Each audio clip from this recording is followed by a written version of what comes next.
Hello, YouTube family. If you come back and you're watching this, hi, welcome. Thank you for coming back. And if you've never seen me before, I am Texas Beach Mom or Mama Robin, whichever you prefer. And I do videos on Wednesdays about the Watts case, and I do a live on Friday nights. It's usually about true crime, or we could end up talking about a variety of things. But in my previous lives, I've been trying to talk about um, the Lady Bird Lake victims. Now, here in Austin, Texas, there's a lake called Lady Bird Lake. In previous videos, I've talked about the history of it. Well, reason why I'm discussing this right now is simply because there's been like 13 deaths in like 22 months. Now, that may not sound like a lot to some people, but that sounds like a lot to me. Um, it just does. So I haven't done these in a while because I haven't been able to figure out that much about them. I'm not finding the type of information I was looking for. I was able to find a little bit earlier. So, like I said, it's a thing. I feel like 13 deaths in 22 months is a lot. Um, beings that I think 12 of them were male, and I think most of them were Hispanic. Um, it's a little fishy. And the families think so too. And the police saying, oh no, they're just all accidental drownings. All but one was an accidental drowning. As I've said before, and other ones, I don't see them being accidental drownings um, because I just think it's a lot. Anybody that's out at a lake that time of night most likely is not alone. They're either with their girlfriend, boyfriend, significant other, whatever, or they're with their friends and they're hanging out at the lake and they're drinking and blah, blah, blah. For people to just be drunk and go down to the lake by themselves at night, I really find it odd. And I know Austin is weird. I think that's the slogan is something about, Lord, I knew it a minute ago. Now I don't know it. But whatever. Anyway, keep Austin weird or something like that. And I know it's weird, but it just doesn't sound right to me, and it doesn't sound right to the victims. I mean, to the families of the victims. Most people aren't hanging around Lady Bird Lake in the middle of the night by themselves and drowning. That and it's primarily men, and primarily Hispanic. So I did find some information tonight on the first two. So here we go. Okay, Austin, Texas. The Travis County Medical Examiner's Office has released the autopsy report for Jason John. It's officially lists his death as an accidental drowning. The 30-year-old's body was found in Lady Bird Lake a week after he went missing on February 5th. Oh, this goes back to 2020. This is 20. No, that ain't right. These go back sooner than that. Hold on. See, that's what frustrates me is they've got them in weird order. I looked it up and I could have sworn they're in chronological order, but they weren't. Holly. All right, well, we're going to go back to it because it's what I have for tonight. So, since 2018, like the end of 2018, there's been 13 of them. But all right, so this happened in, as I was saying, February 5th, 2023, following a night out with friends on Rainy Street.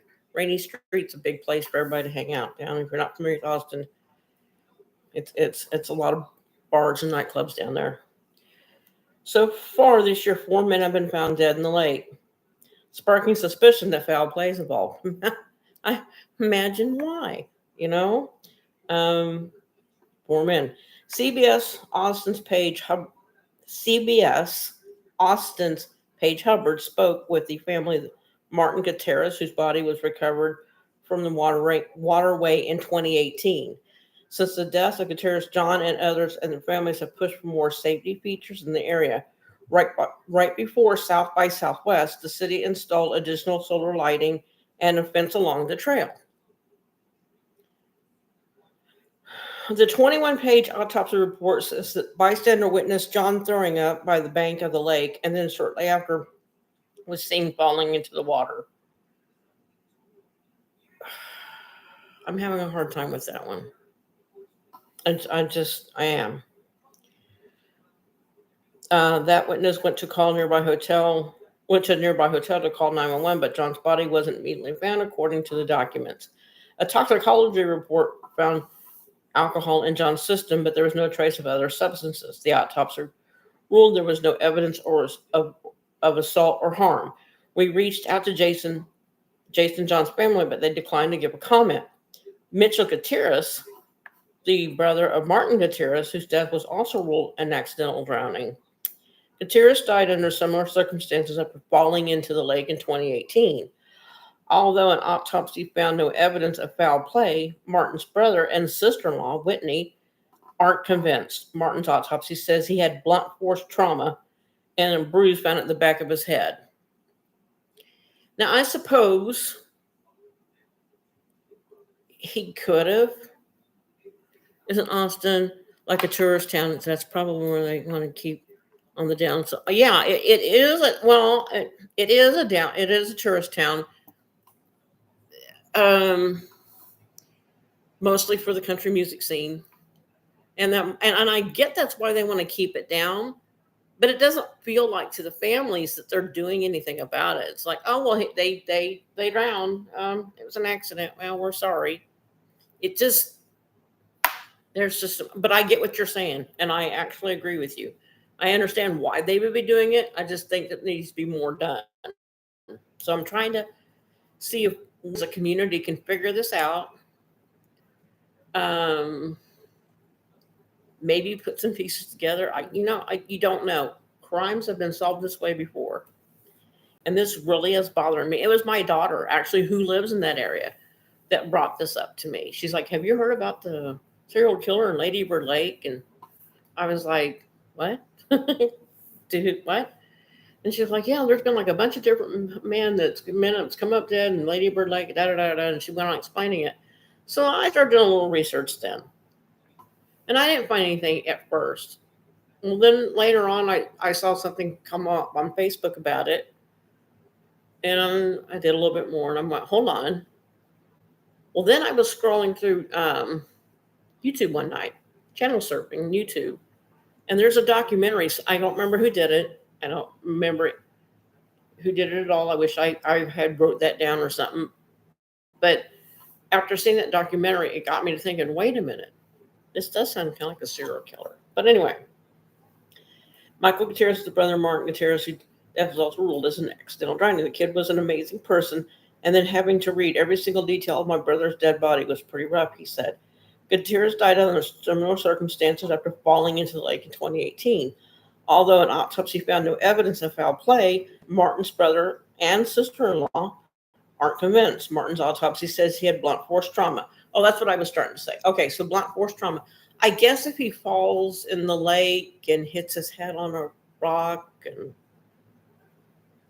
things like that, it would be blunt force trauma, maybe. I just don't think so, though. That just doesn't sound right. And I get why the family is upset. I fully get why the family is upset. So that was concerning us. I know they said it could have happened after he hit the water or after death, but it doesn't make sense because, as a healthcare providers know, to form a contusion, you have to have active blood flow, and you have to be alive to form a bruise, said Mrs. Gutierrez. CBS Austin reached out to District 9 Councilman Zoe, who represents the Rainy Street area. We asked if he feels John's autopsy results debunk rumors that a serial killer is on the loose. In a statement, he said, yes, the families deserve answers. You're absolutely right, Darlene. That's partly why I'm doing this. This really has bothered me. They deserve better than what they're getting. If they don't want to scare the public, I kind of get what they're doing. On the other hand, if people are being hunted down and killed, people need to be aware that that is a potential danger. So say, well, they drowned and we're going to put up some fencing and some lights and we're good. Uh-uh. And the families do deserve way better. This is the statement. These findings confirm that investigators have said all along there was no foul play involved in Jason John's tragic death. However, we know the accident that took his life, like many other fatal accidents on Lady Bird Lake, could have been prevented. And I remain committed to the community's call for more robust investments to make the downtown safe as it can be. In the meantime, I continue to mourn alongside Jason's friends and family as they continue to grapple with the terrible tragedy. Council member Zoe Quadri. Yeah, I'm going to see if I can pull up something else real quick because I'm trying to get more. For some reason, and that's another thing that's kind of bothering me. You can't really find a lot of information on it. Like, you can ask, missing or raining, like, died in accidental drowning. And I'm looking at all these as I go through them. This is the brother Jason John, Martin Gutierrez's death, ruled accidental drownings. 1 year after brother's death, man fights for changes on Rainy Street. Medical examiner near Rainy Street died of accidental drowning. Brother of a man found dead in Lady Bird Lake wants improved security. I lost my best friend. My brother mourns the death of an Austin man, Martin Gutierrez.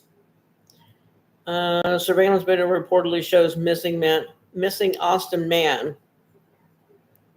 Hold on. Families of missing Austin man calling for lights and cameras. Man found dead in Lady Bird Lake, drowned, autopsy says. Let me see. I'm going to type up something. Actually, hold on. Who was the first victim of Lady Bird Lake?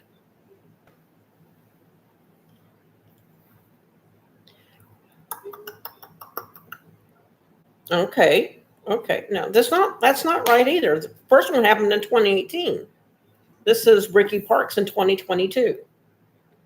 This has been really hard to research. That's one reason why I haven't been doing anything with it, because it's like they're hiding information, like they're not talking about it. Right, Ricky Parks was the first body found. No, it wasn't. No, it wasn't. We just talked about somebody that was found in 2018. Ricky Parks was the first body found in Lady Bird Lake in 2022, July 14th. The Austin Police Department ruled out foul play in Parks' death, and the investigation was closed.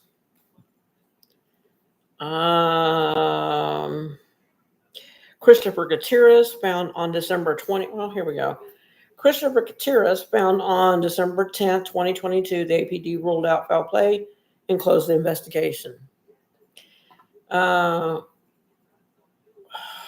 going to mess this name up.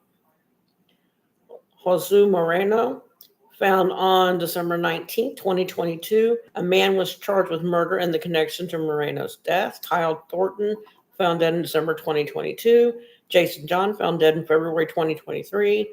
The Travis County Medical Examiner's Office ruled his death an accidental drowning. Clifton Axtell found dead on March 5th, 2023. He was found to be an accidental drowning. Christopher Hayes Clark found dead in April 2023.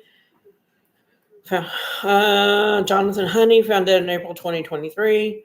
And then Moga Dogal was found dead in June 2023. There was more than that. I know that. 4 to date, that's wrong too. See, some of this information is just really, really wrong.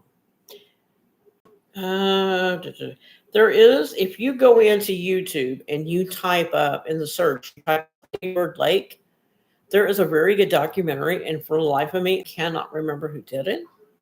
I don't remember the name of them, but it's a really good documentary. I think it lasts about half hour, 45 minutes. And they had gone through each person each victim. They went through their names. They talked about what they were doing that night. They talked a little bit about the background, the families. They did a really in-depth one, and I'd like to know where they got their information from, because I am finding weird questions like, are there alligators in Lady Bird Lake? No. I mean, there's been a few spotted, but it's not. And Lady Bird Lake is not for swimming. There's no swimming allowed in the lake because of the amount of deaths. But I don't know, man. I still say there's something more going on. The secret stands potentially toxic mats of algae in lake. Da, da, da, da, da. How deep is Lady Bird Lake get? Let's see, the lake is reported a surface area of 471 acres and a maximum depth of 18 feet. It's a relatively small lake.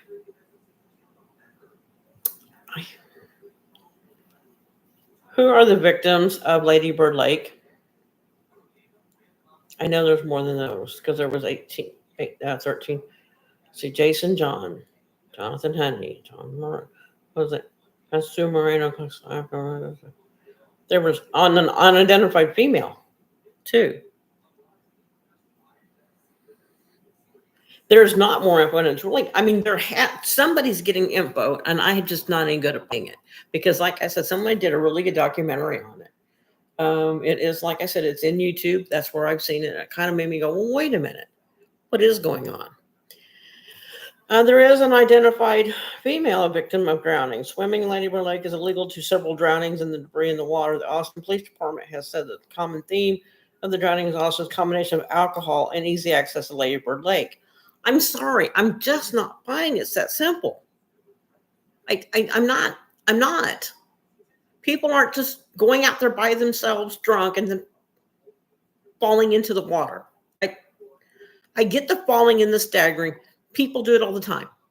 People get drunk, they stagger around, they fall into puddles, whatever. I get it. I understand that. I do get that. I do. It happens.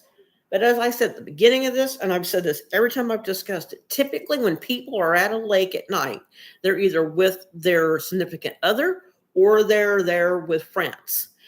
Either way, they're not alone, and they're not just going to stagger off into the lake by themselves and drown. Somebody's going to see them, their significant other, their friends they're partying with,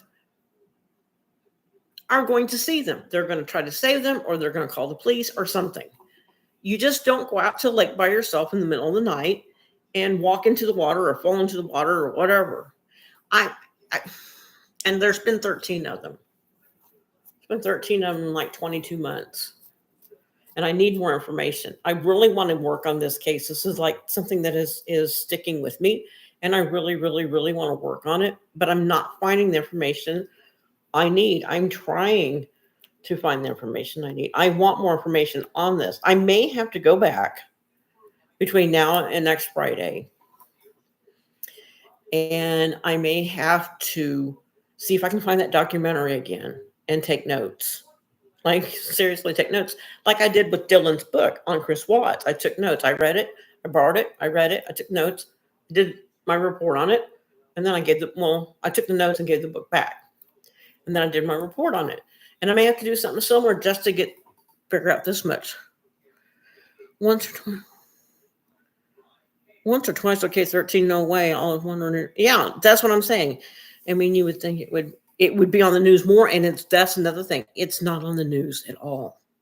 I have never, ever seen a news story on this. And when I lived in the Austin area before I moved down here, I used to watch KXCN, which is a local station. I mean, it's a local station, but they cover a lot of the surrounding areas. And you would occasionally hear something about another drowning at Lady Bird Lake. And I have to be honest, probably the first few times I heard something, I probably blew it off.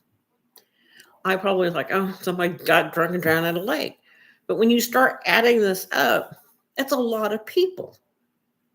And they're not talking about it. You're not hearing anything about it. Families are concerned and they're frustrated. I need to try to sit down and take some time before I do this. I need to sit down and do another deep dive on it because I keep thinking that I can just go look it up on my phone and I can find information. And I'm not. I'm not finding the information that I need. Like I said, somebody found it because There's a good documentary on it. There's a group on Facebook. I think the name of the group is Lady Bird Lake Victims or something like that. And they talk about it a lot, but because they're curious, they want to know what's going on. It doesn't sound right. Something's wrong somewhere. And I get them not wanting to scare people off because Austin has a lot of tourists, especially during South by Southwest or what coming up now is ACL, I think, is the middle of October. Austin City Limits is coming up. That's another thing with, music festival type thing. So yeah, I get it. And there's a lot of traffic down there on 6th Street, up and down 6th Street, all around the downtown area. There's a lot of bars and clubs and stuff. Most of them's country, some's rock, whatever it is your taste is, they have it. But my point is, you would think that I get them not wanting to discuss it, but there's something going on. I think there is something else going on. And I wish I had more information to do this on this live stream because that's what I came on here for. And I thought I had a better article than what I found. But there has been 13, and one of them was a woman. So, which kind of messes things up. But I already said that in the beginning. I said, well, there's been like 13 deaths. One of them was a woman. 12 of them were men. And I think most of the 12 were Hispanic. And that's another thing that makes it odd. If you've got 12 men that have died in 22 months, and one unidentified woman, and that already is a lot of men dying down at Lady Bird Lake. And like I said, most of them Hispanic, it does, but it sounds like people are being targeted. So, I don't know. I wish I had more on this. I really do. I wish I was more prepared for tonight. Today was just one of those days. Today was just one of those days. It turned out to be a really bad day. And I should have done more research before trying to do this. I thought I had it, though. Because I keep asking Google, I need the list of, was a woman Hispanic? I don't know if the woman was Hispanic. It doesn't say. It just says an unidentified female. Doesn't say if she's Hispanic. Doesn't say if she's white. It doesn't say anything, just that she's female. They don't give a name or nothing. That's what I said. I pulled up this article and I'm like, I keep asking Google, I need the list of the people that died at Lady Bird Lake, and it gives a partial list or it gives a full list, but not in chronological order, which is what I want. I want chronological order, like from the very first one that did it in 2018 to the most recent one, which was the woman. The woman was the most recent. There's just too much. To me, there's just too much going on. And again, it was my daughter that brought it up. And she lives in that area. She lives not too far from there. Now, she doesn't hang out at Lady Bird Lake. And even if she did, she wouldn't now because she's heard about the people that have died there. So she wouldn't go there. But I just think it's really odd that these people are showing up there by themselves at night and then getting drunk and staggering and falling into the lake. I'm at a loss on that one. I am. I'm at a loss. That one just kind of blows my mind. So between now and next Friday, I'm going to have to dig up more information. I really am, because I want to do this. This is something I really want to do. That's why I started doing these Friday nights, so that I could talk about this, because I reserved Wednesday for Watts Wednesday. The last Friday night, we didn't talk about it. We talked about the Ketty victims that has never been solved. That was an unsolved one. The Friday before that, we talked about John List. No, the Friday before that, we talked about Bernice and Ben Novak. And then before that, we talked about John List. And I don't have any other ones I had one that I wanted to talk about tonight. Because I can't find anything I'm looking for on Lady Bird Lake. I just can't. I've tried. I mean, I keep going to Google.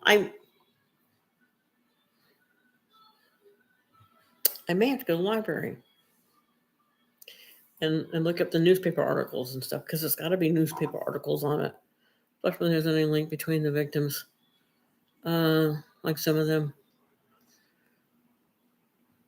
There's very little info. And from what I understand, a few of them were visitors. Most of them are from Austin. A few of them were visiting, like for ACL or South by Southwest. There's more to it. There is. I think there's way more to it. I need more information. I really do. Because it does bother me. And nobody's getting the answers they want. Now, hold on. Bear with me. Y'all been good about bearing with me so far. Bear with me for a second. Let me see something. Let's see what Google tells me. When was the most recent victim of Lady Bird Lake? According to the recent news reports, August 6th. So that wasn't even that long ago.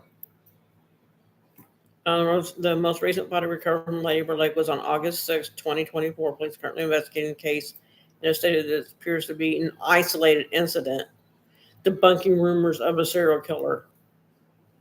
Bullshit. And I think that was the woman, and I think that was the 13th one. And like I see, she's an unidentified female. Oh, I'm sorry. I mean, that's not enough information. And it could be something like maybe she was. I don't know. I don't want to speculate. I really don't want to. It says 12 people. That woman makes 13. This one says 13 and one of them says 12. See, the reports aren't even right. An isolated incident. Yeah, okay. Yeah, see, I don't believe it's an isolated incident. I don't believe that at all. Not 13 people. One or two, maybe 5 in 2 years. 13? No, that's not isolated. I don't know. This is not isolated. I'm having a hard time with it. And it does bother me. And there needs to be more. And in general, like most big cities, Austin's getting more and more dangerous in general. Like I said, my oldest daughter lives in Austin.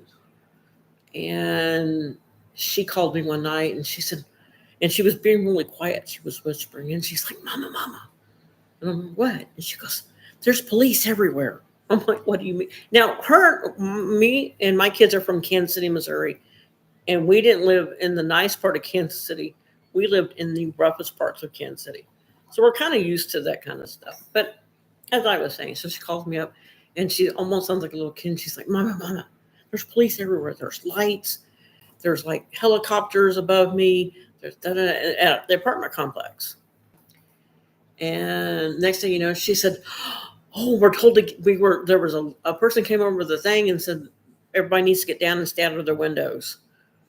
And I was like, okay, so yeah, probably listen to them. There's probably going to be gunshots. And she was like, but she stayed on the phone with me the whole time and she was very quiet. She got down beneath her window and she was listening to them. And the next thing she knows, she sees somebody using the battering ram and they're trying to get into someone's apartment. I'm like, holy crap. I said, listen, you need to move out of there. You just need to move. You need to move. Move down here closer to Mom. She won't do that, so whatever. But no, Austin in general is getting more dangerous. And Austin we first moved here to Texas, Austin wasn't that bad. But over the years, it's just kind of like any other it's become bigger. More people have moved into it. As a matter of fact, people are now starting to move out of it and into the smaller towns surrounding Austin because Austin's becoming overly populated. But Austin in general has gotten more dangerous. So, and she's a single woman. She's, out at night with her friends, especially and down on Rainy Street. But, she knows what the risks are, and she knows to kind of keep her head on a swivel, and she knows. And mom doesn't buy her typical stuff for birthday or for Christmas. I'm not your typical mom. I don't buy her sweaters or makeup or perfume. I buy her self defense weapons that she can keep. Um, I buy her self defense weapons that she can carry in her car or something. She has a taser, a stun gun, pepper spray, um, this plastic thing that's spiral shaped and it's about the size of a pencil.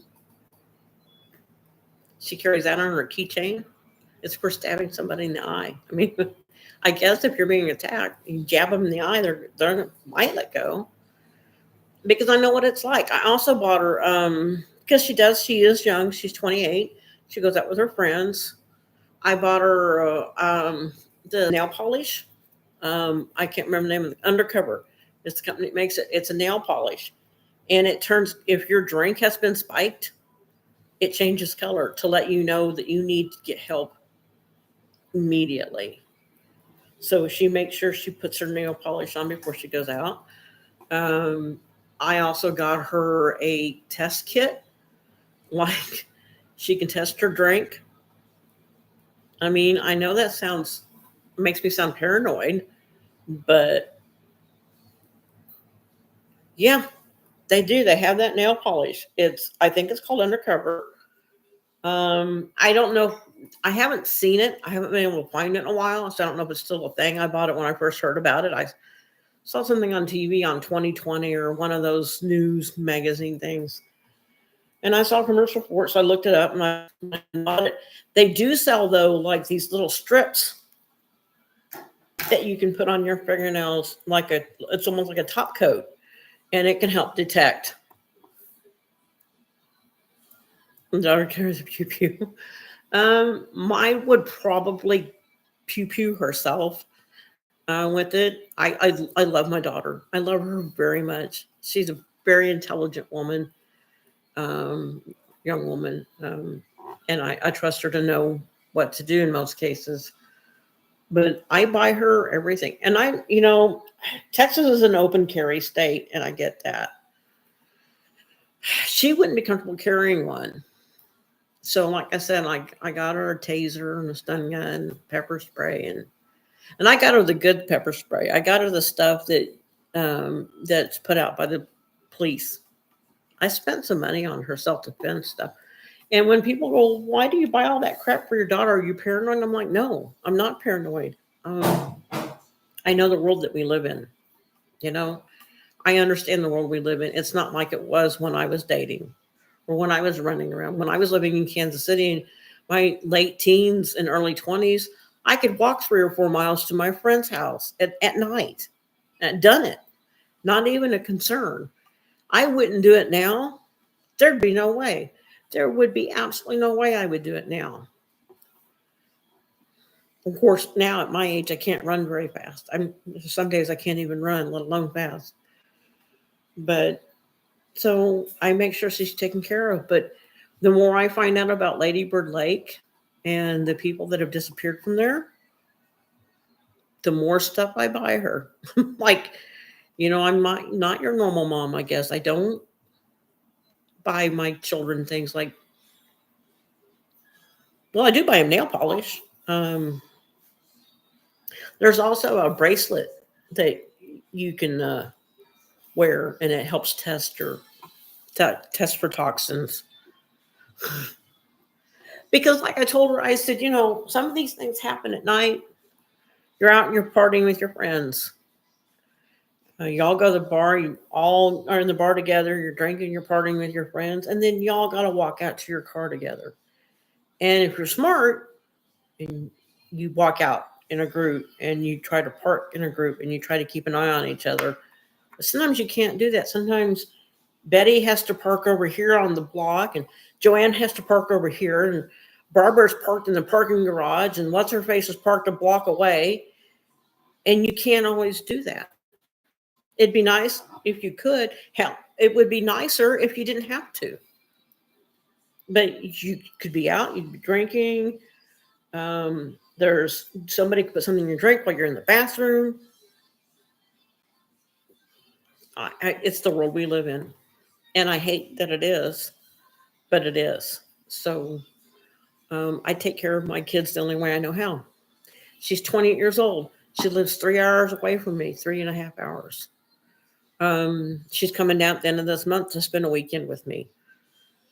Because she is a single woman, because she does hang out with friends, because they do their drinking down there around Rainy Street, because things have happened, because a lot of it happens right around Rainy Street.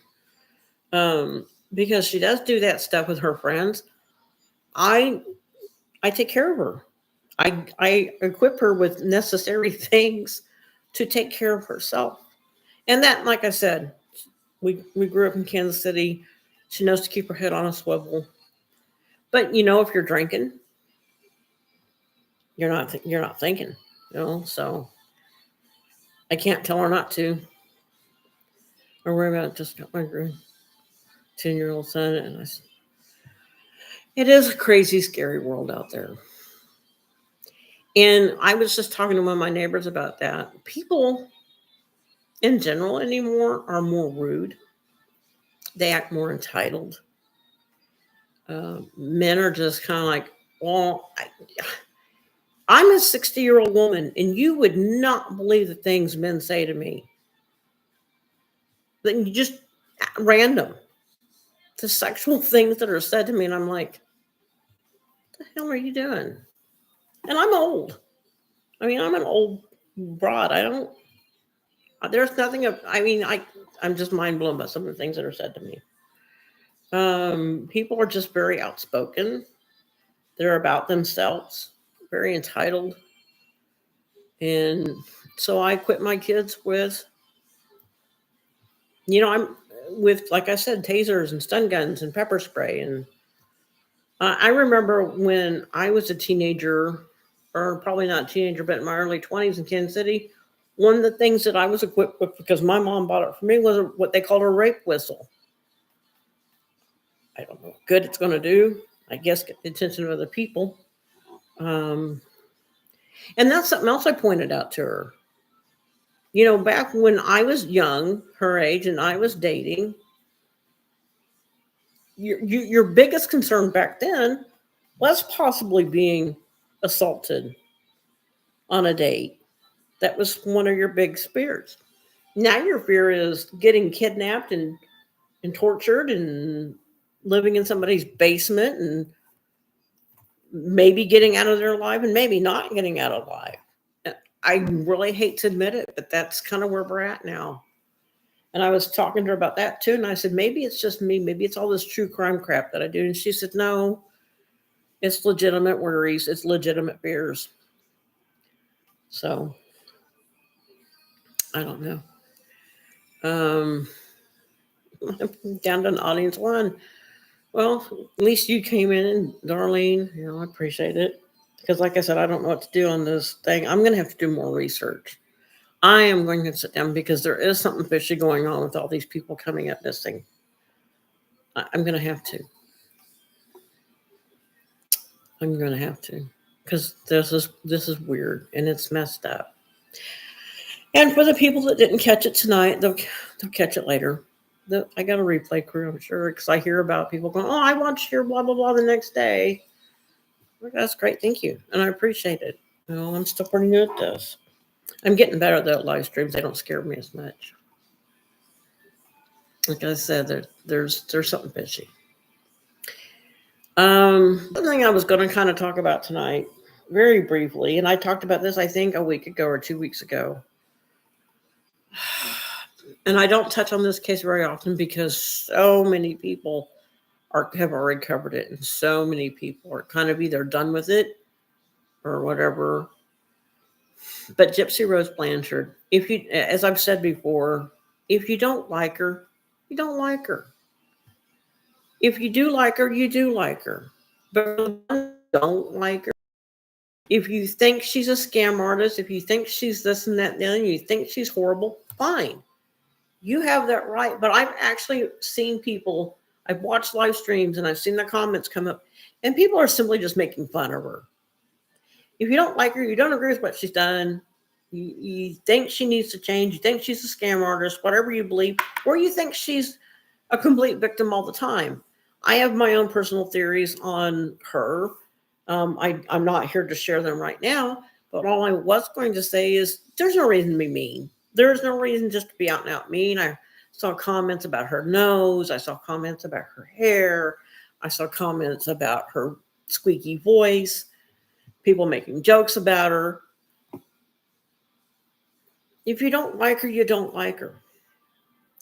But there's no reason just to be out and out mean. And this was some of ATS's crew, Amber's crew. I watched her live stream earlier tonight about Gypsy. And the comments I'm reading is just, they're getting as bad as some of the comments I would see in Kelly's group at WTO.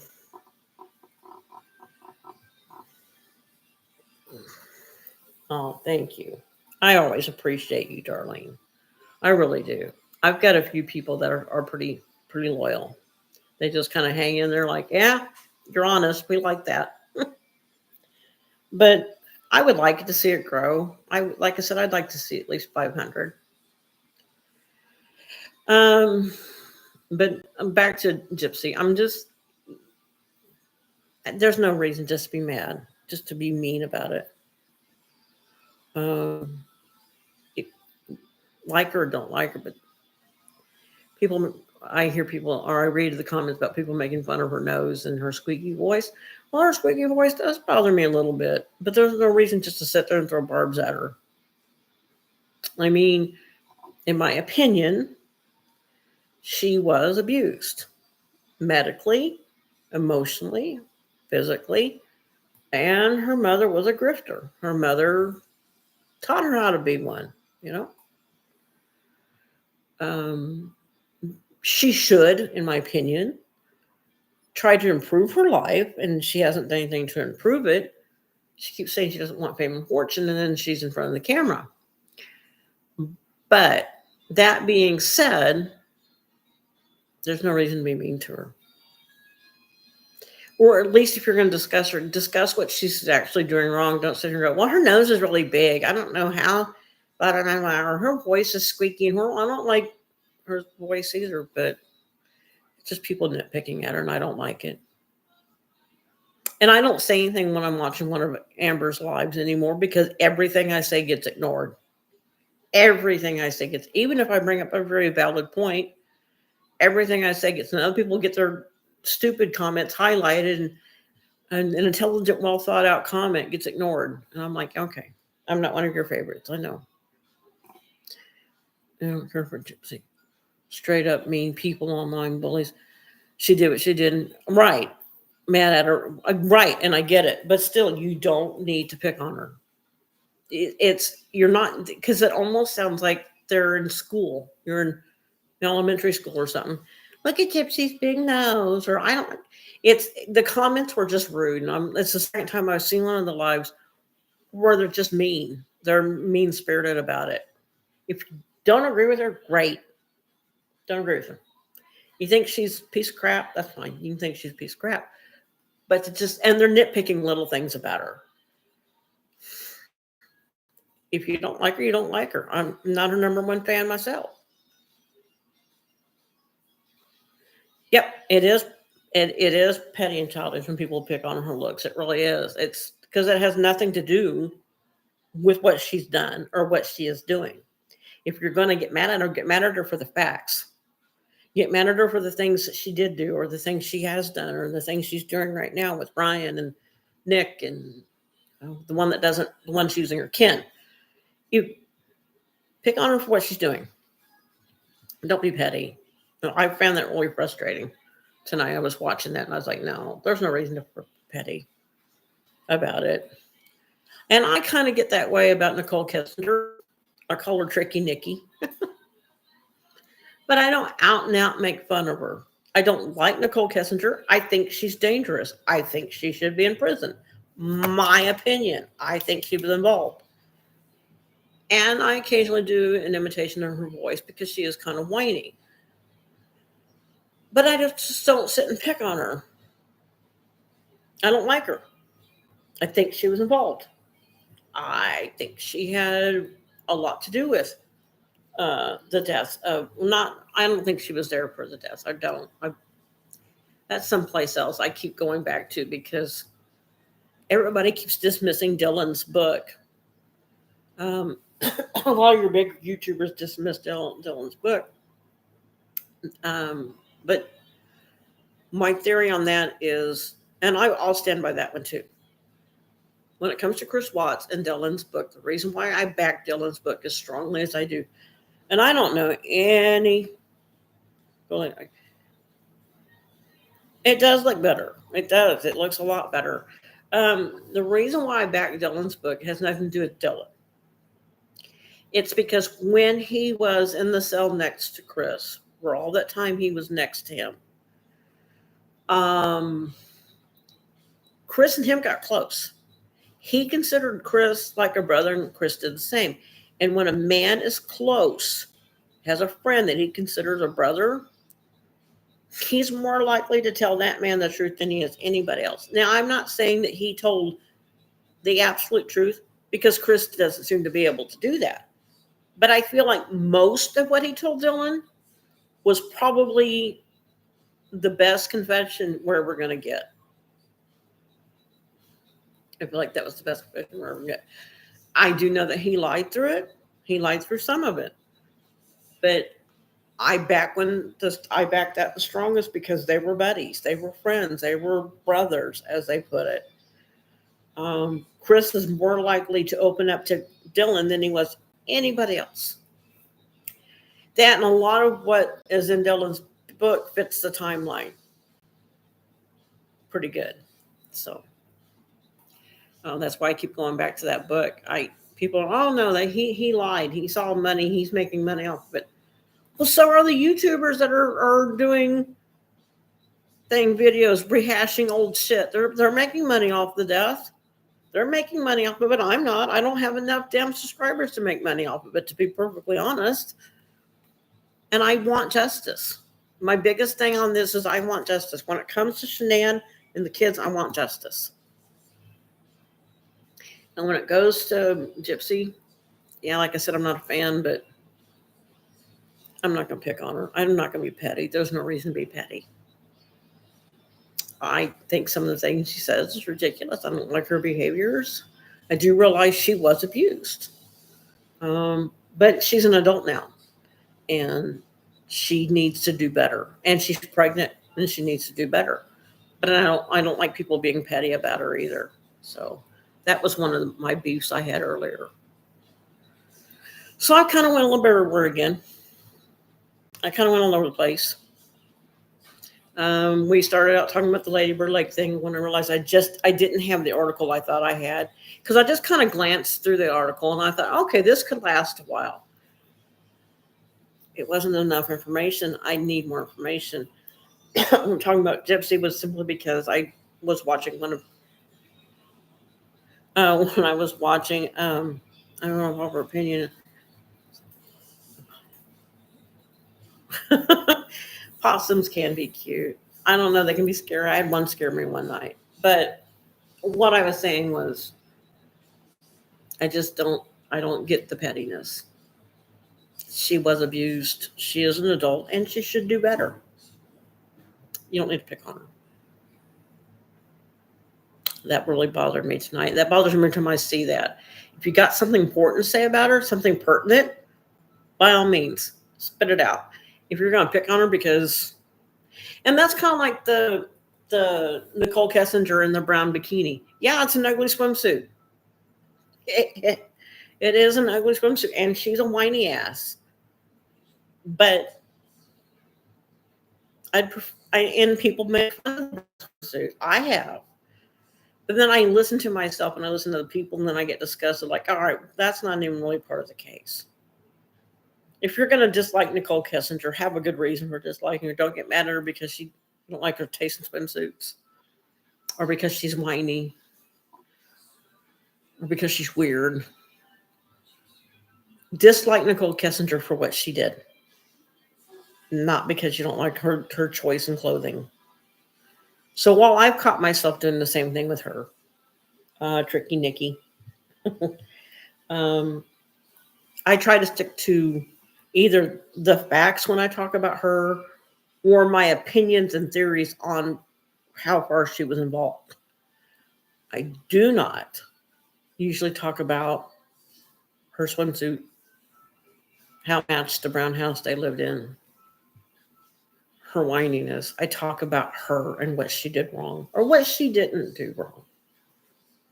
And again, going back to that one with that book, Chris does say that she was not there when they happened. Chris did say in the book, or Dylan reports it, according to Dylan's book. Um, she, according to Chris, what Chris told Dylan, she wasn't there when it happened. He killed Shanann. Then when he called Nicole to say, I just killed my wife, she showed up. She said, I'll be there in a little bit. She showed up. She gave him a hug and a kiss and said, I love you. We'll be together forever. But basically, now that your wife is dead, you might as well get rid of the kids too. And if you don't, you're going to lose me. And he kind of like, okay. And he said, well, she said, take the kids with you to work, dispose of, do something with them there, hide the bodies there. And he said, oh, I've done that too, but it's because, oh no, Nicole Kissinger, she makes everybody mad. She pisses everybody off because she is such a nasty person. And she is walking around scot-free out there living her best life. People around her died. She had something to do with it. So I know I get it, but I try not to. I try to stick to what she actually did. Well, thank you. I appreciate that it sounds the most realistic. That's what I said. I think Chris is going to be, I think he was the most honest he's ever going to be when he was talking to Dylan, because Dylan was his best friend. And, when he was talking to Dylan about these things, he didn't know Dylan was going to write a book about it. So, because they originally were going to write a book together, but it was going to be a book about Jesus and prayers and spiritual stuff. And then when Chris backed out of the deal, Dylan decided to write a book about what Chris told him. But with Chris, again, he lies a lot, and we all know that. But I believe he got closest to the truth with Dylan than he did with anybody else. But anyway, he calls Nicole. Nicole showed up that morning around 6:15, which is why her phone pinged there. Nicole told Chris to take the kids and get rid of the kids. And he said, well, Shanann's in the house. She's still in the house. She's dead. And Nicole said, I'll get somebody to get rid of her. Well, I think that's where Jim came in. And I think that she was taken out the back. And that explains the drag marks. People can be shitty person when you start petty crap no matter. Yeah. I have. And I just said I've caught myself doing it. I know I have. But I'm trying to not do it. I'm trying to hold myself to do better. I'm trying to make sure I do better. And it's up to everybody else on if they do it or not. I'm not going to dislike you for doing it. I accept the fact that other people do it. I still love and respect the person I'm talking to. I just wish that on the Gypsy thing, I keep going back to the fact that she was abused. She was medically abused. She was emotionally abused. She was physically abused. She was taught by a grifter how to be a grifter. And picking on her for her nose or her hair or whatever is just petty and stupid. And I have more leniency towards Gypsy than I do for Nicole Kissinger. I have no leniency, none, zero, zilch, nada, no leniency for Nicole. But to pick on her for her swimsuit, while it is funny because it is an ugly swimsuit, is not the point of things. It's not what people, it's not part of the case. Because as far as the case is concerned, it doesn't matter if she's wearing a purple swimsuit, a green swimsuit, whatever. I mean, they're picking on her for her taste. I get it. They're being mean and petty because they don't like her. She pisses people off. So I do understand why people do it. And I'm far more likely to do it to her, even though I'm going to sit here and tell you that I'm trying not to. But yeah, like I said, I think that's where Jim comes in on Leave Jim Alone, is I think Jim helped her get rid of the body, of Shanann's body. I think that's why the grave was so shallow. I think Nicole dug that thing up herself. Poor little waste. There I go. Poor little Nicole dug. And you got to look at her. She's not very big. So if she did dig that up herself, that explains why it was so shallow. I just think there's just a lot of these theories I'm just not buying. And my biggest one is the explosion theory. I cannot get into that theory. Too many people would be involved. If you follow the explosion theory, you've got Troy McCoy, you got Nicole, you got Leave Jim Alone, you got Chris, you got four people that know about this theory at least. Okay, well, the more people that find out about things, the harder it is to contain it. If you tell one person she was abused, not to the extent she says, I also think she was on the con. Yes, I do believe she was on the con when she got older. I agree that she was abused, probably not to the extent that she claims. I agree with all that. And I do believe she was on the con when she got older because she pulled the same con in her interrogation. I think they were smart enough to think of that in the first place. And I agree with that about them. I don't think they were smart enough to think about it. I think the explosion theory, number one, takes too many people involved in it. Like I said, if you got Troy McCoy, Chris, those two are idiots. You got Nicole. I don't know exactly how smart Nicole is, but I do know that she had some sort of degree in something to do with geology, and I don't remember. And Jim is supposed to leave Jim alone. He's supposed to be fairly smart. So you've got two kind of smart people and two idiots. And all four of them are supposed to keep a secret about about an explosion? Really? Oh, and some people are gone as far as to say, well, the fire stick that is talked about is not actually a fire stick. It's their theory is that the fire stick is code for dynamite or something. No, it's not. No, it's not. I don't. I'm sorry. If anybody out there watches this and they agree with the explosion theory, that's fine. That's fine. I personally don't buy it. I think it's too many people.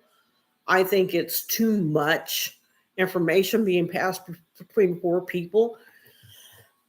I don't think the fracking was bothering Nicole that much. Maybe it was. I don't know. That explosion theory, I think, is too much. I still stick by my original theory, and the one that kind of, now that I've read the book, Dylan's books, what Dylan says and my theory kind of ended up going hand in hand. And I'll tell you somebody else that's really good at this, and I've mentioned her in my Wednesday videos. Crime Catalyst. Crime Catalyst, yeah. Her videos are very good.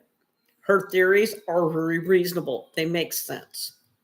She's not out there spouting up shit about the fire stick isn't really a fire stick. It was actually dynamite, and there was gasoline in his truck, and an explosion theory, and da-da-da-da-da. Her theories make more sense. They always have. That's why I like watching her. And as much as I'm not a fan of, and I want to say this very carefully, I'm not trying to bend people out of shape. I don't buy the explosion. No, it doesn't make sense. But as much as I'm not a big fan of Kelly at WTO, her and I agree on one thing for sure.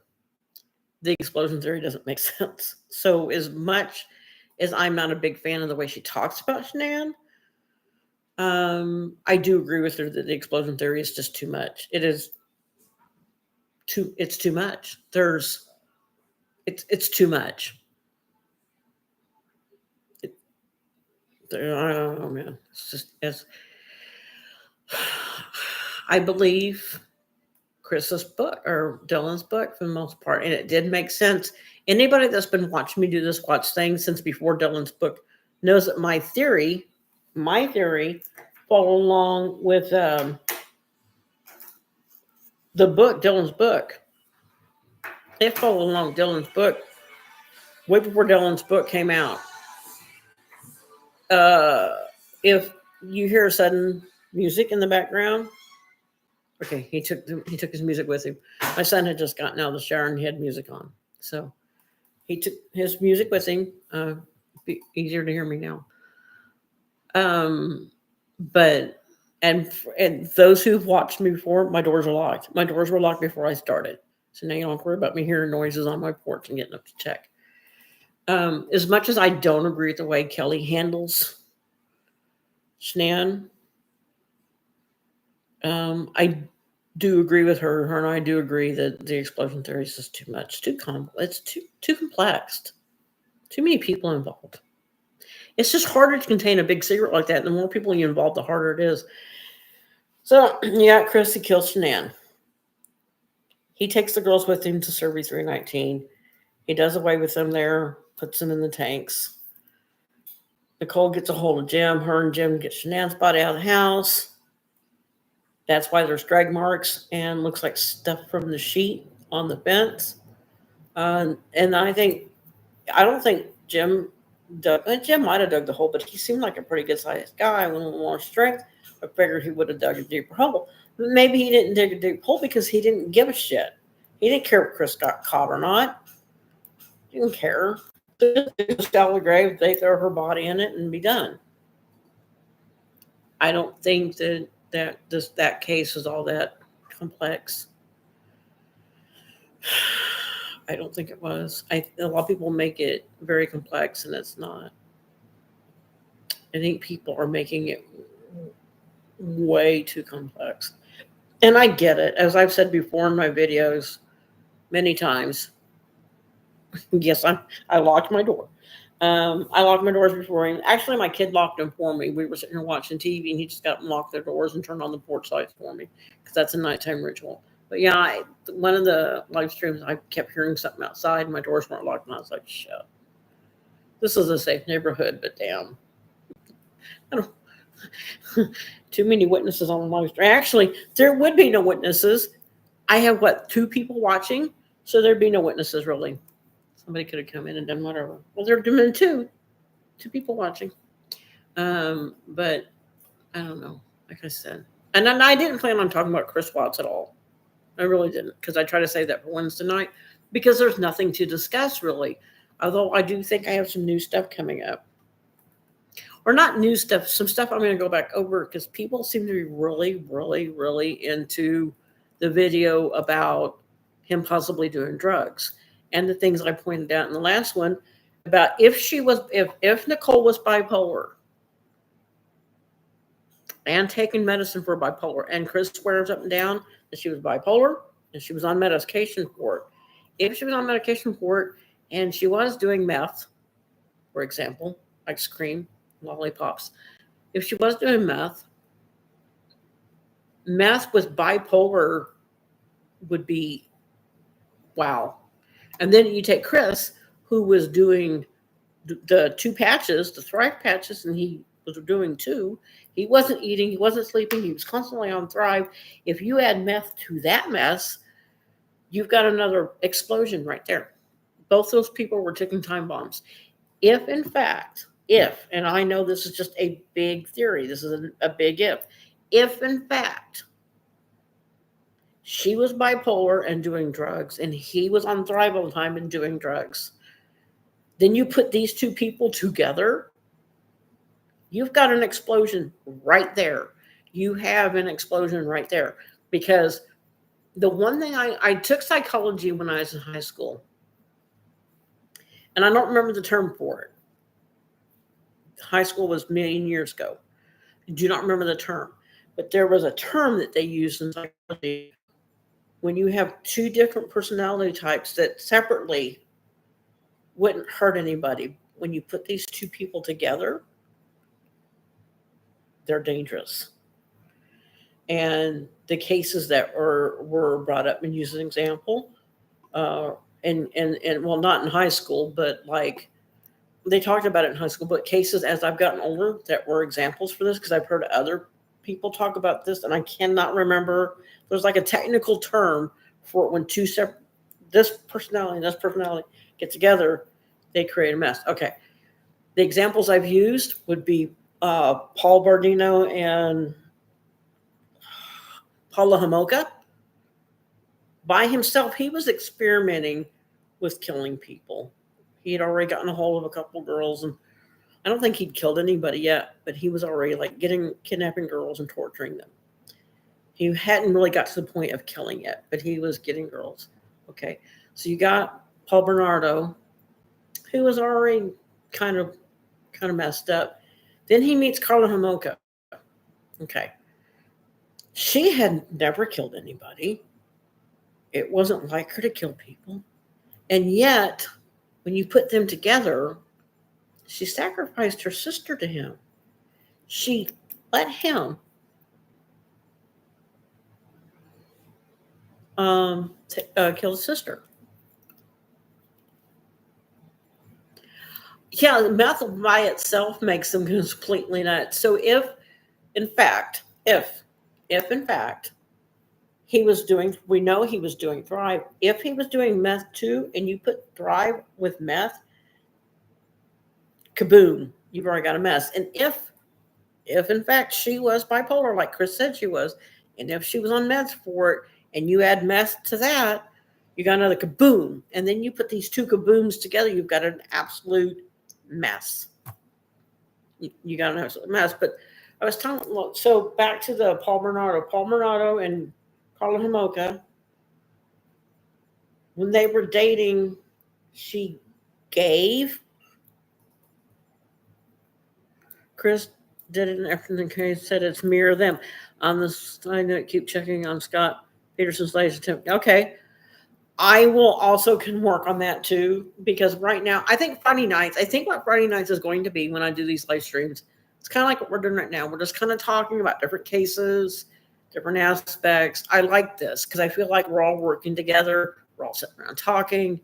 I like this. I think that's what my Friday nights need to be. If I can get more information on the victims at Lady Bird Lake, I would like to keep working on that. But on the nights I don't have it, like what we're doing right now, we're just sitting around talking about the different cases. We're giving our opinions and stuff. I think that is a wonderful thing to do. I'm enjoying myself. I don't know about everybody else. There's 4 people. Yay, 4. But what I was saying was he hadn't killed anybody yet, and she hadn't at all. But he said, I want to do things. I want to unalive your sister. I want to torture her. I want to rape her. I want to unalive her. And I know I said a few things I wasn't supposed to say. I'm sorry, YouTube gods. If he said he wanted to do, and she's like, well, here's my little sister. And you're talking about Gypsy. Did you see the text message between her and Nick? I think that's why she gets hate. Yes, I did see those text messages, and I know that's partly why she gets hate. I am not arguing that she doesn't deserve some of the hate. All I'm saying is,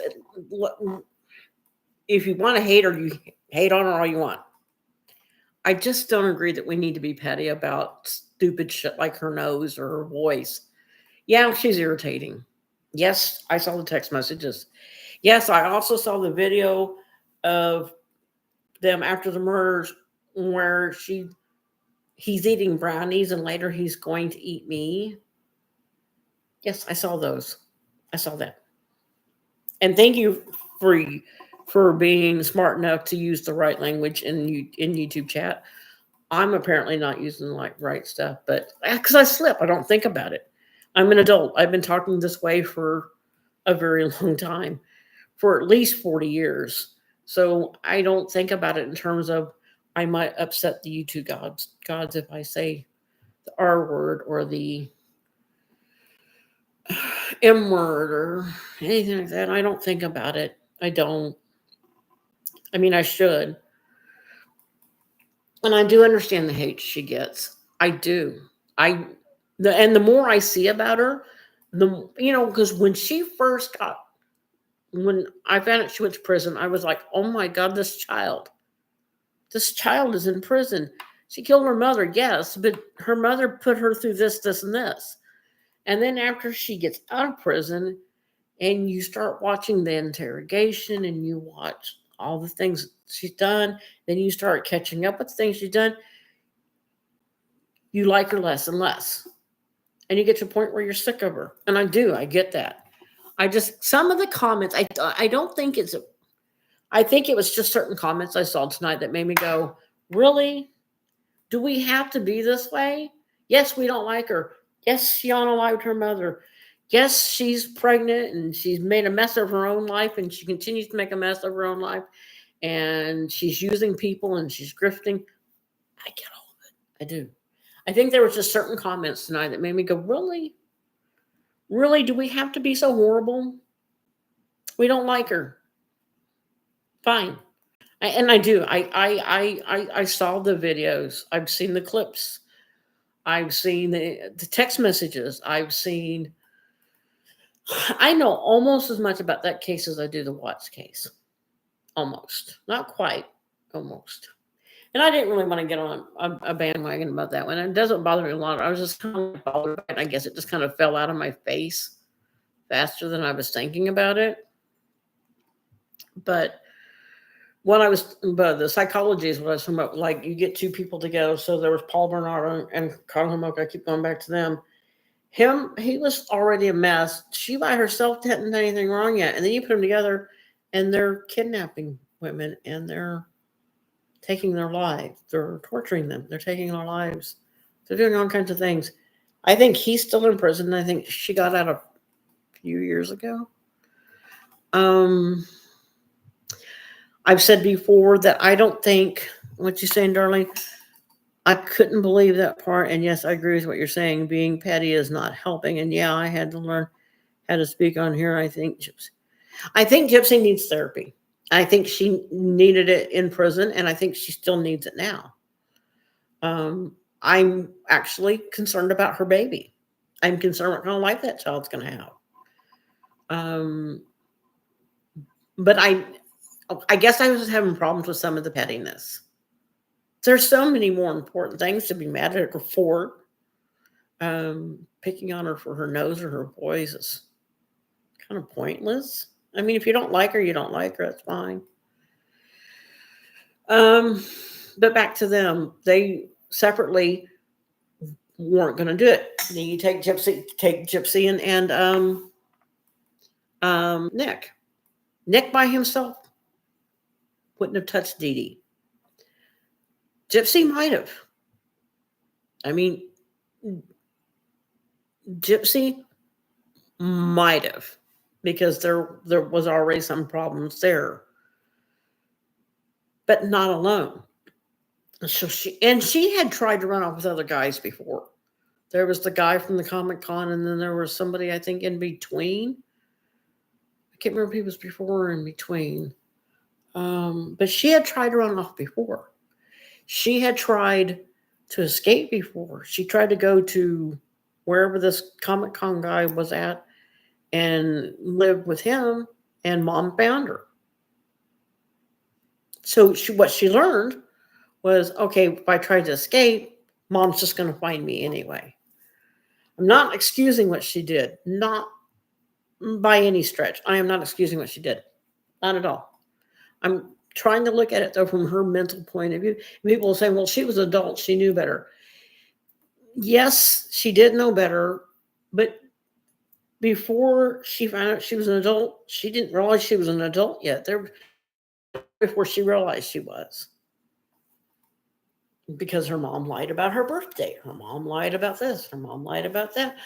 Mom lied about a lot of things. And again, I'm not saying that excuses her at all, but back to when I was talking about the two personality traits, Nick by himself probably wouldn't have touched her. Gypsy by herself probably wouldn't have either. She needed that help. She needed that person. Together, though, they did. Because most people or most men would have said, maybe we shouldn't unalive your mother. Maybe we should find another way out. And Nick was like, okay, this is what you want to do. This is what we'll do. I do get frustrated people giving him a scapegoat of, well, he's autistic. He didn't know better. I don't buy that at all. And I'll tell you exactly why. I personal experience. Yes, Carla Mocha and Paul Bernardo, whatever. But back to the God, I'm losing my train of thought. I'm getting old. What was I going to say? Oh shit. Oh, they picking on. They're saying, oh well, he didn't know better. He's autistic. No. My son is 23, will be 24 in a couple of weeks. He's autistic. He is high function and low autism, but he is on the spectrum. He is autistic. And if some girl he was dating said, hey, I love you and you love me, and if we want to be together, we got to kill my mom, my son would be like, and I know this. I know my son would respond this way. My son would be like, I love you and I think we're great, but if you want to kill your mom, I'm not going to say anything. Well, maybe he'd say that part. I'm not sure. But he wouldn't participate. He knows enough to know that killing is wrong. So when people go, well, he was autistic and he didn't know better. No, the majority of autistic people, by the time they reach adulthood, know better. So letting him have a scapegoat because he was autistic, I don't agree with, because I have an autistic child. And he had other problems besides autism. I get that too. I fully get that. Understand it. But I don't want to hear that, well, he was autistic and he didn't know better. Yeah, he knew better. He knew right and wrong. He talked about the things. And he talked about how he didn't, but Victor liked doing it. His alter ego or whatever you want to call it. Victor liked to kill. He didn't want to kill the mom, but Victor would. So, but you put those two personalities together, this is what you get. Going back to Chris Watts and Nicole Kessinger. Chris by himself, I don't think would have done as much as he did. I definitely don't think he would have killed the girls. He might have killed Snem, but I don't think he would have killed the girls. It was Nicole going, me or your kids. Me or your family. And him going, well, I like the booty sex. I think that's pretty good. I didn't get that with Shanann. And I'm kind of tired of her telling me what to do. And I'm not saying that gives him the right. I am not victim blaming this. None of this was her fault. I'm just trying to project maybe his thoughts. So Shanann's been kind of naggy lately. And I like the booty sex. I think that's pretty good. Yeah, I'll go ahead and I'll kill everybody. I don't care. And I know it wasn't that simple. I know it wasn't that train of thought. I am making light of something that I probably shouldn't make light of. I'm making light of Chris because I think he's an absolute idiot. But Nicole told him it's me or your family. And he chose her. And he got rid of his family. But I don't think separately she would have done it. And I don't think separately he would have. But you put those two personality types together and boom. And like I said, everybody knows he was doing Thrive. Everybody knows Thrive made him a mess. Had a lot to do with it. And same, I don't think his children were part of the plan originally. Then, okay, got rid of.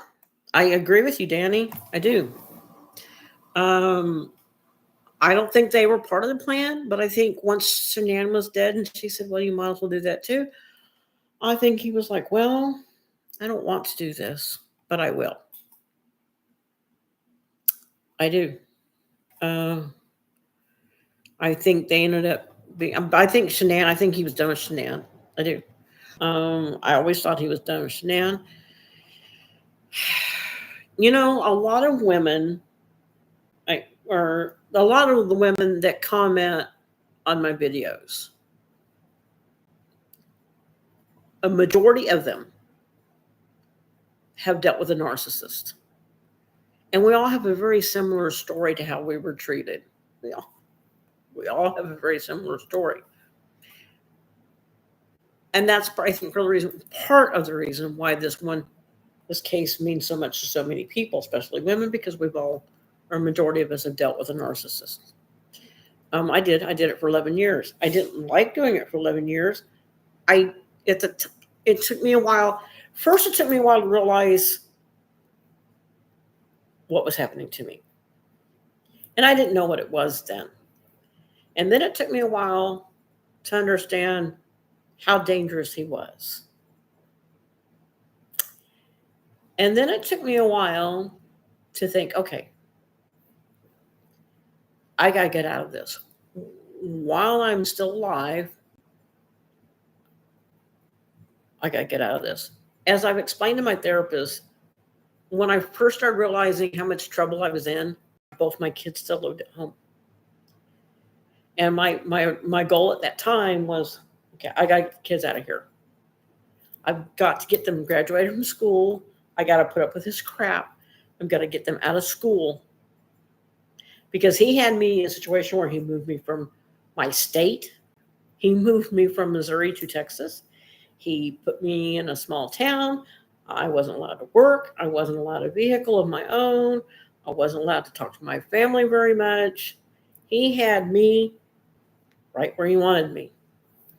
So once I started realizing what was going on and how much danger I was potentially in, I had to think, okay, my first thought is I got to get these kids graduated. I got to put up with his shit. I can put up with his shit. I've got to get these kids out of school. I got to get them out on their own. And I did that. Then once I got them out, I started thinking, okay, you have no money. You cannot work. Right. In the beginning, he wouldn't let me work. And then towards the end of it, my knees were in bad enough shape that I was in a wheelchair, partially. And I couldn't physically work anymore. But I thought, so then I had knee surgery. I had my knees replaced. And once my knees were replaced and I could walk again, now you got to get some money together. So I got on disability. I put myself on an application. I did an application for housing, for government housing, which is what I live in now. I've got a decent little 2-bedroom apartment. I ain't worried about it. I had to get myself on disability. I had to get government housing lined up. Once I had everything lined up, then I left. But I had to get all my ducks in a row before I could leave. So people, well, why'd you do it so long? Well, I had things to do. But back to what I was saying about Chris Watts, because I kind of went off on a tangent on my own life. I think that's one of the reasons why why this case means so much to so many different women. Because I've talked to so many different women. Right. And that's what I was saying. I've talked to so many different women that have been with a narcissist. They've been in a toxic relationship. They've been with that narcissist. And I think this rings a bell to a lot of women. This makes a lot of women go, wait a minute, I could have been Shanann. And I could have been Shanann. The night he pulled a gun on me, I thought I was going to die that night. I literally thought I was going to die that night. So, yeah, that was my wake up. That was the strongest wake up I could have ever had. I knew then if I could get away from him, I had to go. I didn't want to die. It was a miracle that I talked him down. It was a miracle that I talked him out of killing me. I mean, it took forever to get to that point. It was like a standoff for like hours. If I moved towards the front door to leave, he aimed the gun on me. If I stepped away from the front door and started to move towards him, he put the gun on himself. And that went on for like hours, like 3 hours straight of him either aiming the gun at himself or on me, himself or me. And in my mind's eye, I could see the news in the morning. Local man kills his wife and then himself. So I thought was going to happen. But I think that's one reason why this Chris Watts thing rings a bell with so many women, because Most of us have been in a situation where we realize we could have been Shanann. Most of us realize I got out of my relationship. She didn't. She at that point was still willing to fight for Chris. She at that point did not realize how dangerous he could be. She at that point also was looking at it like, I've got 2 kids with him and 1 more on the way. I got to fight for this. I got to fix this. She thought it was fixable. I'm not victim blaming. I am not victim blaming. But that's where she was at mentally with him. I got to fix this. So she tried to fix it. She didn't know she was in any danger, unfortunately. But I think that's why this resonates so strongly with so many women, because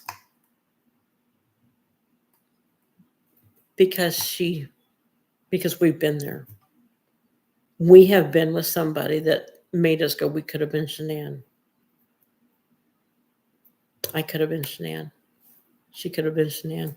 She could have been Shanann. So many women who go, oh, fuck, this is where I'm at. This is what could have happened to me. And I think that's one reason why this case sticks with so many women, because they realize they could have been Shanann. That was one of the first things. Actually, when this first happened, I was still married to my husband. And I remember seeing their news story on TV. And I remember seeing that porch interview on TV. And I remember looking at my husband in that moment and saying, he did it. And of course, my husband laughed and said, what makes you think that? And I was like, look at him. Listen to him. He did it. No, she didn't. She had no idea what he was capable of. She didn't know what she was in for. She really thought that whatever it was could be fixed. And that's the thing I've talked about in my other videos. He was in a discarding phase. There's typically 4 phases. Love bombing, to get your attention, to get you there. The honeymoon phase, because he got you where he wants you. And you're happy because he's treating you good. The devaluing phase, where they just, nothing you do is right. And then the discarding phase, and in some cases, you are literally discarded. I could have been discarded in that way. A lot of women probably could have. It's not just me. But no, a lot of people don't know. She didn't know. She had no idea where this was coming from. She didn't know how dangerous he was. And for the people that go, well, if she didn't spend so much money, or if she wasn't so bossy and mean, or whatever, he wouldn't have killed her. No, bullshit. He was going to do what he was going to do. It would not have mattered what she did. You cannot blame her for, first of all, she wasn't that bossy or mean. And second of all, for those who think she was, he was an idiot. She kind of had to take the reins. When you're with somebody like that, you kind of got to take the reins. You kind of got to step it up and do. And financial things, they would have worked through the financial things. I do not believe in victim blaming. I do not believe in telling anybody that the victim, it's their fault they died. Howdy, Paula. Hope you're having a good night tonight. I'm just sitting there rambling. I do it on Friday nights, I guess. That's my new thing now, is Friday night rambling night. But no, I don't think she knew what she was in for. I just don't. I don't think she knew what she was in for. And I don't believe in blaming her. I've heard some people say, well, she was mean to him, or she did this, or she did that, or she spent too much money. First of all, you don't know what happened in that house because you weren't there. And second of all, it wouldn't have mattered what she did. He was going to do what he was going to do, period. It wouldn't have mattered if she would have, nothing she would have done at that point would have changed a damn thing. Nothing she would have done. It's not going to change anything. It's not going to change a damn thing. It's not. He was going to do it.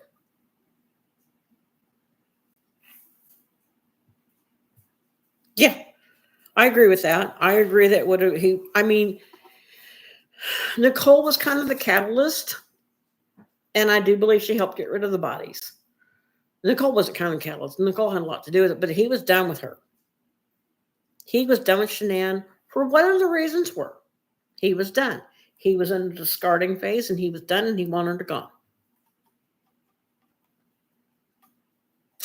He has said in a few interviews he don't think that had he met her, he would have done it. Maybe he wouldn't have. Maybe he wouldn't. I would have. Maybe he wouldn't. I don't know. He said in a few interviews that he wished he didn't go to the Lazy Dog that night. He feels like maybe things would have gone differently had he not gone to the Lazy Dog. Again, maybe, so maybe not. I do believe that night of the Lazy Dog was when the ultimatum came up.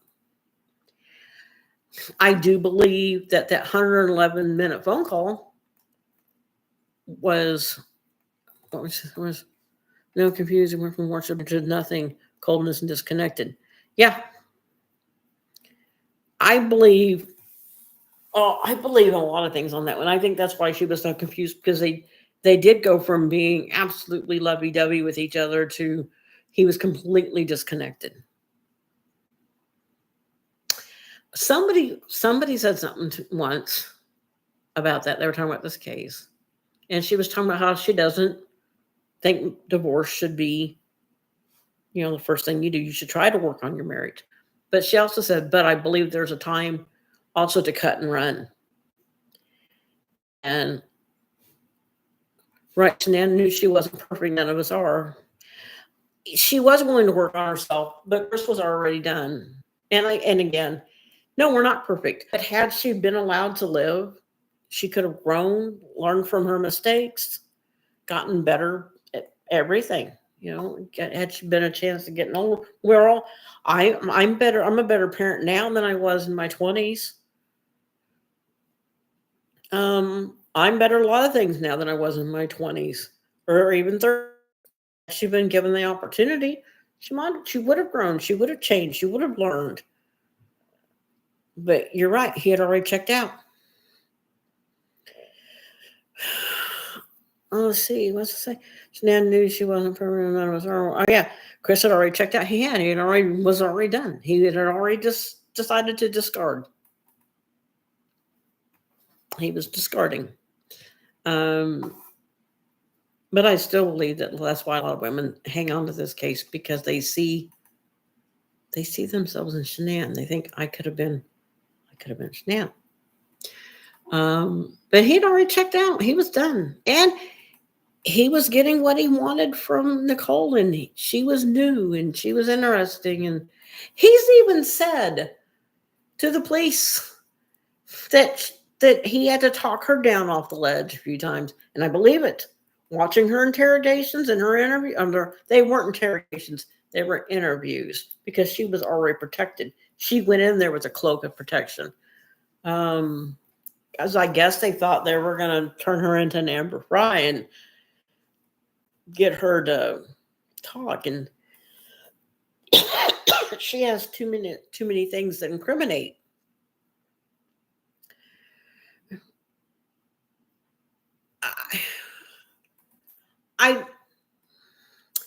I don't think the kids would have been involved without NK in the picture. I do think it's possible he would have gotten her, killed her anyway, though. Because the one thing about all narcissists, and it doesn't matter if they're covert, malignant, yada, yada, yada, many of them, they don't want people to look at them bad. They don't want people to know their bad side. They want the public to believe they're good. They don't want anybody to believe that they're bad, and they're capable of bad things. I think his original plan would have been to kill her and make it look like she ran off and left the kids with him. And he could have been crying on this, to his family and his friends. Oh my God, Shanann left me.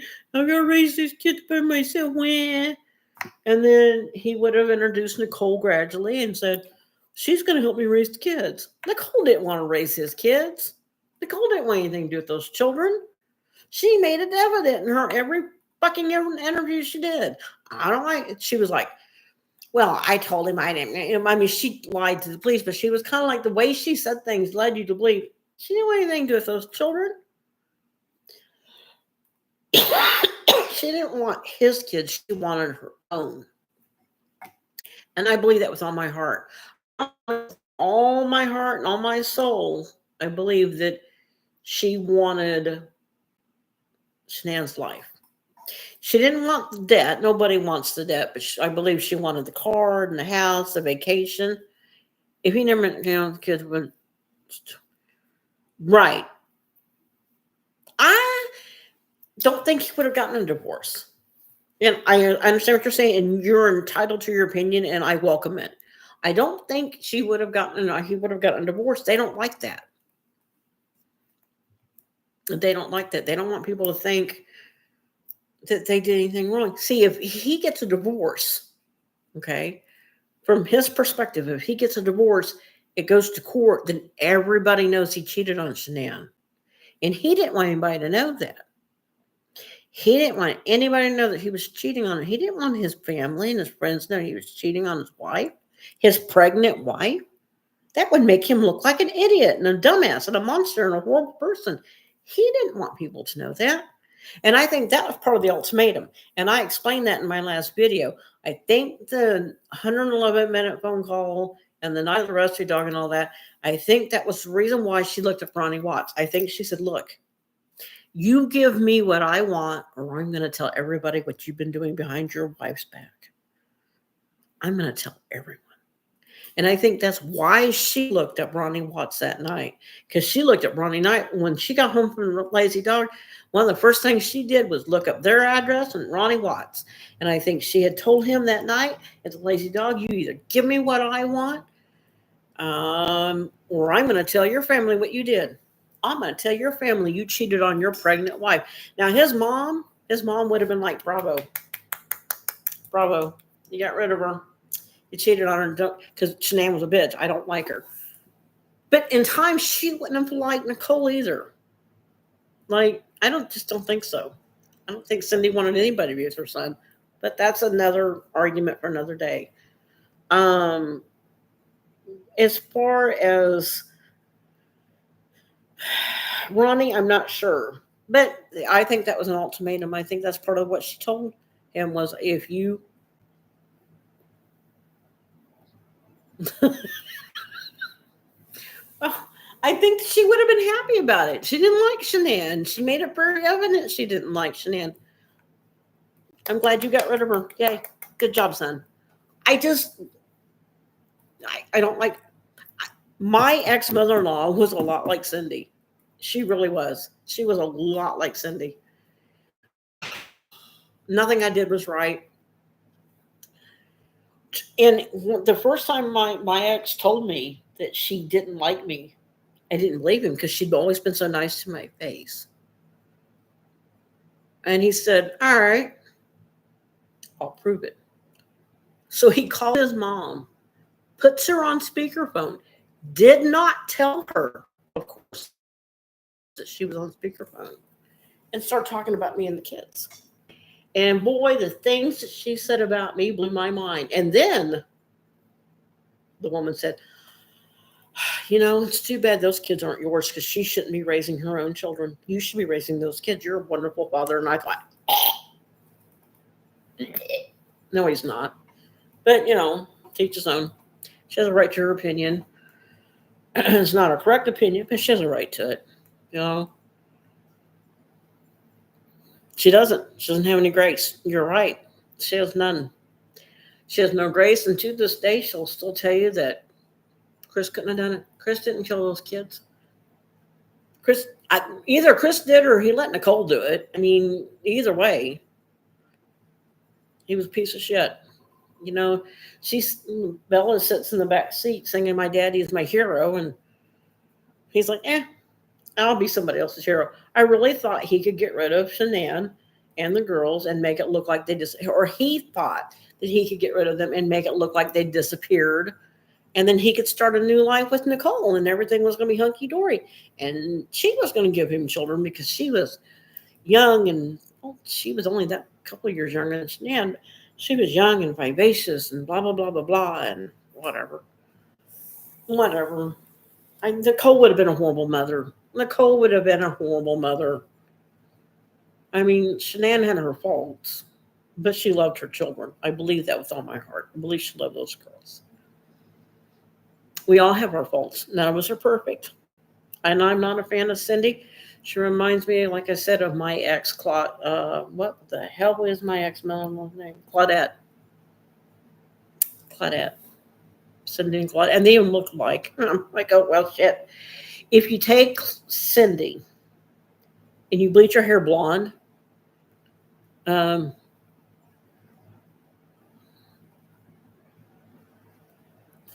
you mean to have your chat send messages? No. I'm not real. I'm kind of new at this live thing still, and I might have messed up in the settings, and now I don't know how to fix it. And I'm probably going to be wrapping this up because I can't sit here and talk to people all night long about the Watts case. I won't have anything to talk about on Wednesday. But no, Cindy was something else. Cindy was something else. And Jamie didn't like, oh, that reminds me. And I'm probably going to go over this again Wednesday for Watts Wednesday. All the talk about OxyContin, whatever it was that he supposedly gave Shanann, and people have been saying, no, he didn't do it. Or they think Nicole did it for him. No. And it's not in the discovery, but it's in an interview.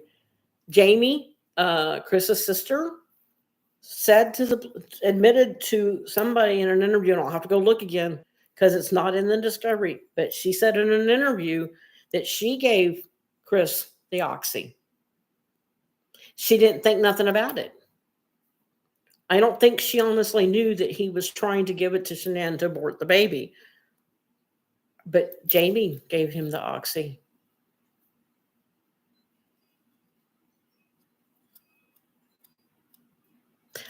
I don't mind. I wouldn't mind doing that, but I don't even know how to make somebody a mod. I don't even know. These are very. I'm very new to doing all this. I'm very new. Like, I'm very new. And I don't even know how to make somebody a mod. I have no idea what to do. I have no idea how to fix anything. I have no idea how to make somebody a mod or how to take them off or. I would be fine with that. I just don't know how. If you can tell me how, I fix it and I probably need a mod for when I'm sitting here rambling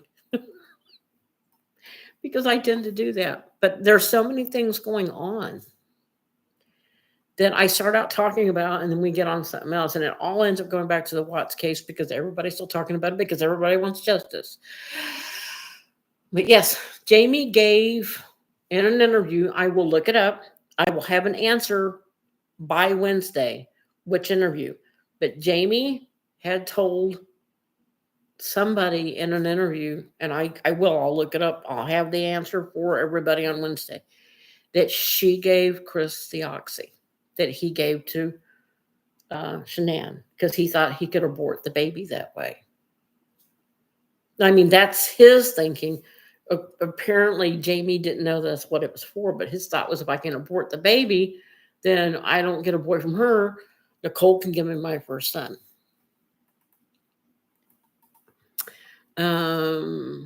So there is that. I will have answers for that on Wednesday, I promise. Wednesdays will be an answer for that on which interview it was where Jamie says that. And I'm not the only one that knows that. Crime Catalyst, which I've mentioned before, she talks about it in one of her videos too, and I'm like, oh shit, yeah, that's right. So yeah. I think I'm gonna wrap this up. I usually only do about an hour or so, and I've been here almost 2 hours. And I intend on Wednesday to give you an answer on who interviewed Jamie and who she said that to. I will have an answer on that.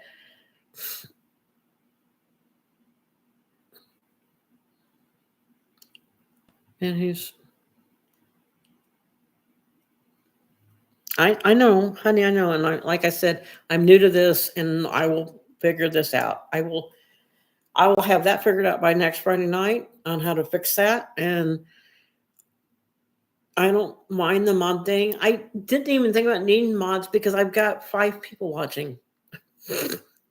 So I don't know, but I will figure all that out. These will get better eventually.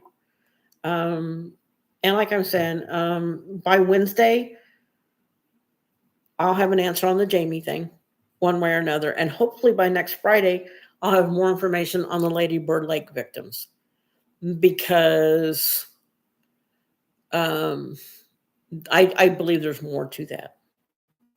I do. There's just too many people drowning in Lady Bird Lake in a short span of time, and they're almost all male, and most of them are Mexican. It's a little off. So I didn't mean to ramble. Oh, okay. Slow mode. I will make sure. I promise. Next Friday night that'll be fixed. I guarantee it. I promise. But I am wrapping this up. I am calling a night. It has been almost 2 hours that I've been on here, and I can't be that entertaining. I really just can't be. But and Wednesday's video will be good about Chris because I will have more information. Thank you. And then, like I said, by Friday night, I will find that other documentary or some information somewhere about the Lady Bird Lake victims because I want to work on that. That is a thing for me. I want to work on that. So I think we're going to wrap it up because, like I said, I've been here almost 2 hours. I appreciate the support that I've had. I think everybody's done great tonight. I like the fact that people are talking and communicating. If I fix the slow mode, we can talk more and get more done. We're going to wrap it up, though. I want to thank everybody. I want everybody to be good to yourselves, be good to other people, treat everybody well, try to be thoughtful. Sometimes I've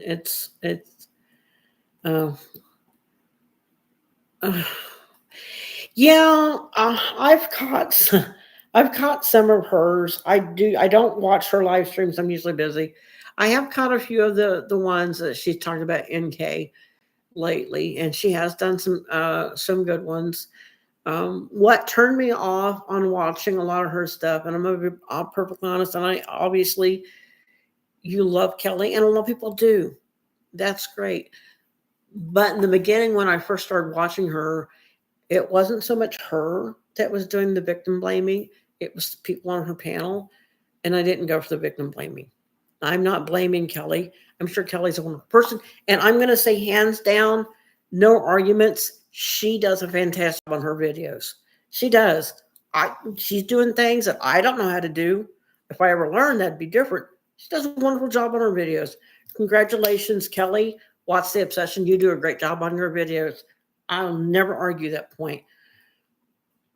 I don't agree with the victim blaming, but it's not so much her doing it as much as some of the people on her panels at times. But beyond that, I have no complaints. Yeah, I know. I've seen her mods try. I really do. I've seen the mods nip it in the bud. I've seen the mods say, we're not going to do that here. I've seen it. I'm like, again, I'm not putting her down. I'm not really trying to put anybody down, but I am very honest about how I feel about certain things. And that's one of the reasons why I have the few fans that I have, because I'm honest. No, I agree with you. I've seen her mods do it. I've seen them try to shut it down. But I've also heard panelists kind of get up there, and that's been kind of allowed, and it kind of shies me away. That's just my personal opinion. And I am not putting Kelly down. She's probably, there you go. And that's some of the comments I get was they left her channel for that reason. And we all have a right to an opinion as long as we're all respectful of each other. we treat each other with a certain amount of respect, I think that's fine. I think we should be able to do that. We're adults. Remember, I just had that lecture earlier about people being petty. We're adults. I congratulate anybody that can do a better video than I can because I can't do them. I don't know what the fuck I'm doing. I just get on here and I talk. And I'm learning stuff as I go along. You know, the only way to do things, the only way to learn things is to jump in and do it. And that's what I do. I jump in and I do it. But yeah, come Wednesday, I will have the interview of which Jamie said that she gave Chris the Oxy. And by next Friday night, I hope to have all the information, or at least a good jump of the information on the Lady Bird Lake stuff, because I really want to work on that. So for the people that did show up tonight, thank you very much. I see 3 of you liked, so thank you. I know at least one of you subscribes. Hit subscribe, like, share, comment, do all those wonderful things. Take care of yourself. Take care of each other. Be kind, because this world's already a crazy mess. So being a little kind once in a while ain't gonna hurt people. Be helpful. Be kind. Try to be anyway, because I know the world's crazy, and I'm sorry I was distracted by my dog laying on the floor chewing her feet. Destiny!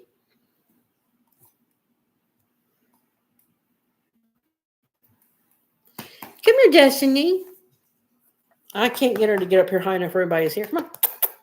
Come here. Come on. Come over here. Oh.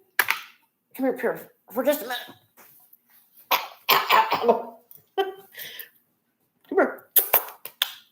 Come here, Destiny. People want to see you on camera. Come here. She's a beautiful little white dog. Her name is Destiny. She's half husky and half pug mix. But you'd never know the pug mix. Her mom was a white pug mix. And her dad was full-blooded husky. Come here, baby. Come on, people want to see doggies. It's hard to see. And she's got fur on everything. I can feel it on my face. Get down. Place. Sit.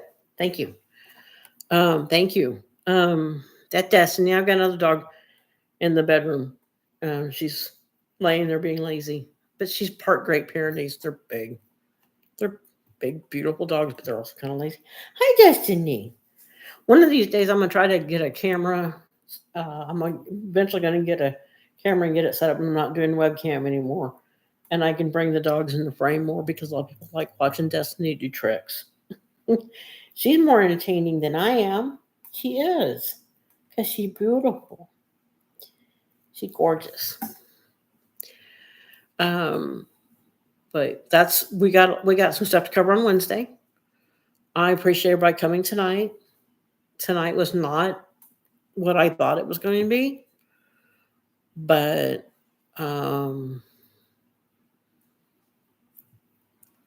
we ended up just talking about other serial killers and Paul Bernardo and Carla Homolka and Gypsy and Nick and Chris and Nicole, and maybe that's something else I can work on. But there's a lot of serial killers that are couples. People find that intriguing too. So that's something I can work on. But yeah, we're gonna wrap it up. I will fix the slow mode by then. I'll catch it. I promise I will. Y'all have a beautiful night. I love everyone. I appreciate everyone that comes to this. I'd like to see y'all back again next Friday. So everybody have a great time. And I'll see some of you on Wednesday.